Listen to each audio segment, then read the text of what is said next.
there is no reason that any government should get in between a doctor-patient relationship. That's none of their business. You know,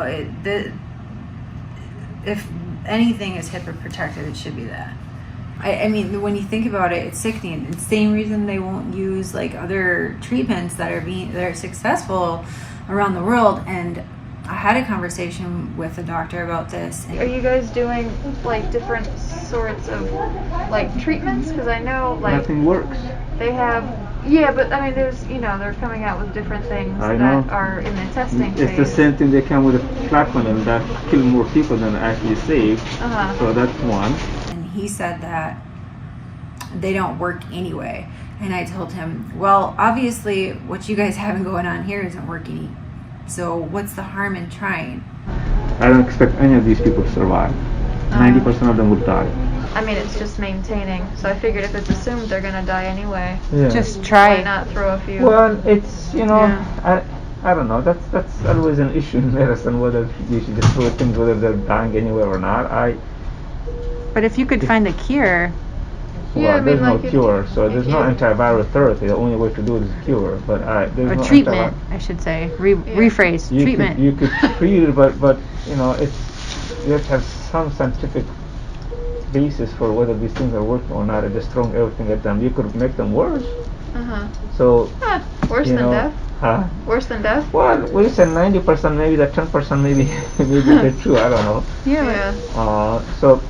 But I mean, if there's no basis for it working, I mean, you wouldn't just try things just because. I mean, I would. I might, if it could save my life. Yeah, hell yeah. So, with these actual COVID patients, they present by not really being able to breathe. Maybe they've, as you say, they've probably waited too long. They're not able to breathe, and some of that's anxiety. And what else? So, what else do they? How else do they present? So their lungs, if you look at their x-rays, you can immediately see that these patients are affected by COVID because they're white. Their lungs are white. And the secretions are really, really thick, mucousy, and white. And that's what the photo or the x-ray of these lungs look like. And what does a white lung mean? What is that? Is that mucus? Yeah, in the lung? it's coated. It's almost like their lungs are coated. So that makes it hard to obviously transfer oxygen into the bloodstream. And so they've got very mucousy lungs. And how do you deal with that? Is that what hydroxychloroquine and zinc do? Or? I mean, those treatments are for beginning stages. Like once you get to the stage where your lungs are looking like that and you're having a lot of trouble breathing, there are proven treatments that have passed 3 trials in Asia through Dr. Chang. He's a US board certified physician. Is this like extremely high dose IV vitamin C? He's successfully treating people with that. And what that's doing is it's giving your body, essentially your lungs, like the power, the antioxidant power to kick it out, while you can be getting IV antibiotics to be treating this and getting rid of it. But they don't want to have anything to do with it here. What they want to do is just throw them on a vent and sedate them.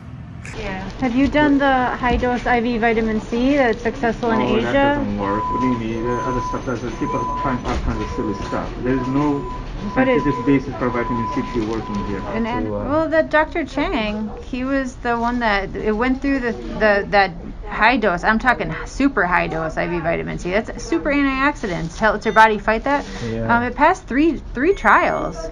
And it's being effective. It's just weird how like everybody just shuts it down immediately. Because it's the vitamin C story has been around for a very long time. Oh, that's weird because I take it daily and I haven't been sick. You may just have good genes if you're not getting sick. I don't think it's from vitamin C. You may just have good genes.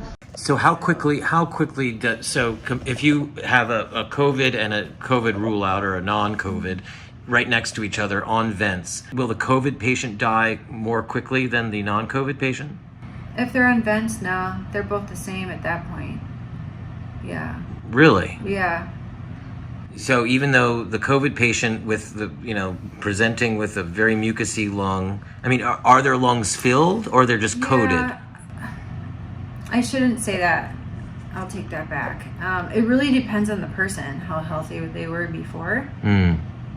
That really determines how long that they're going to be able to sustain the paralytics and, you know, sedation and multiple different just procedures.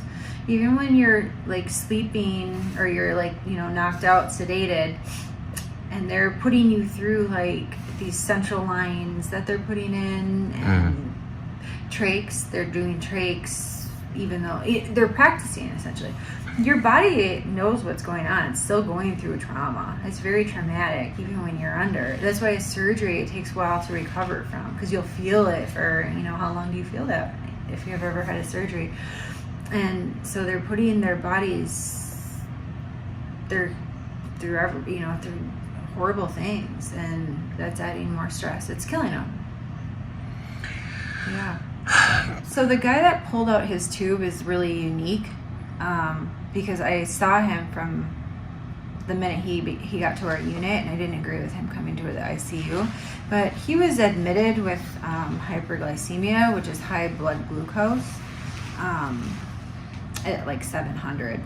So it's pretty high. I learned later that it was high because they were treating him with a lot of different psych drugs, and that increases it. It was the treatment that got him to the 700. And when you have a blood glucose that high, you're automatically going to have altered mental status. So now they called him crazy. Okay? So he's admitted to the ICU, and everyone's like, well, why is he here? Because he was acting, he was acting out. He didn't know where he was. He was confused. And I went in there, and he wasn't my patient, but, we help each other. And I went in there and I tried to talk to him and calm him down. Like, hey, he's just like, I just want to get out of here. I want to get out of here. He has soft restraints on, so they restrain everybody. We have soft restraints on all of our patients, the majority of them, for sure. Which I think is crazy, but it goes with the territory, because everybody's really lazy, and it's easier to just treat them with drugs or tie them to their beds. So he was tied up. Obviously, what is that going to do? It's going to make, you're tied up in a hospital, you don't have any family. What do you think? You're going to freak out. So he was. And his oxygen was sitting at, 88, 87. Doctor comes in, I should say, fellow comes in, and she says that if you can't get your breathing under control, we're going to have to put a tube in you to help you with that. And I go, what? I'm like, he doesn't need a tube down his throat. Like, he doesn't need a vent. She goes, well, yeah, he's desatting. And I said, no, like, absolutely not. He does not need that. We need to get his blood sugar under control, and he will be fine, and maybe not tied to this bed. And she goes, yeah, we'll talk about it. We'll just monitor him. And I was working night shift. This was probably around 6 a.m. At 6:45, we had a code down the hall. The code passed. Had to do all that. Got out of there. I come back for shift, and guess what? The guy has been on a vent. I was so upset. They did it, I guess the nurses that took over said they did it literally as I left. So I come back in the morning, he's on a vent. I'm Yep. like, you have to be f***ing kidding me. He did not need a vent.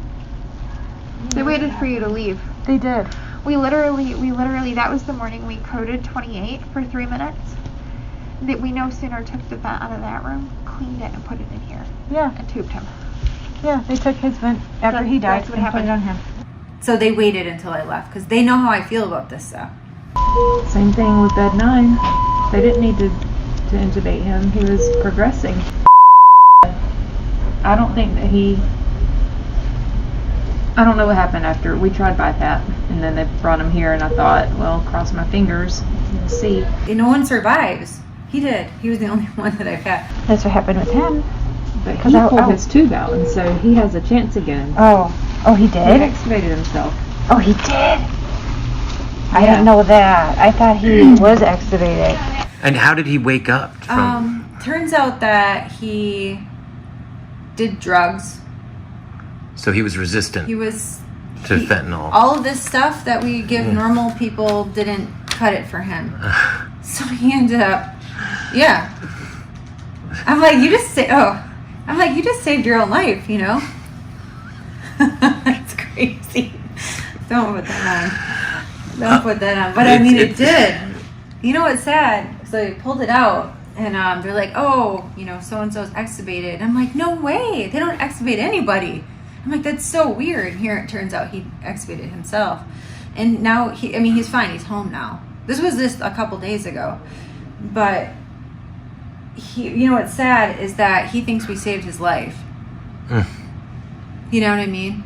So he's like, you saved me. And I couldn't, you know, I don't have the heart to be like, no, man, you saved yourself.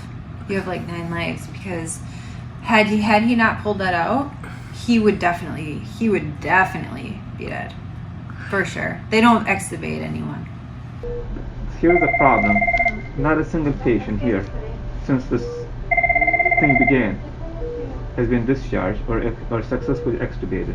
I asked the nursing supervisor for a sitter for the guy that pulled his tube out, because when they're waking up, they can be extra, I should say, where they need a little bit of extra attention. And I asked her for a sitter, and she told me that I didn't utilize all my resources first, which was Haldol, all the psych drugs to like chemically, you know, put him to bed. Your Florida hospital was literally having to furlough people. Yes. What was happening is obviously they shut down all elective procedures, but they were also waiting for the wave. They called it the wave. So we were preparing, and we were in tiers based on our experience. So we were tier 1, tier 2, tier 3, tier 4. And I was tier 1 because I have the, you know, military trauma experience, ICU experience, so on and so forth. So I was working, you know, throughout the hospital, training in other units, cross training. Ultimately, it was to get hours.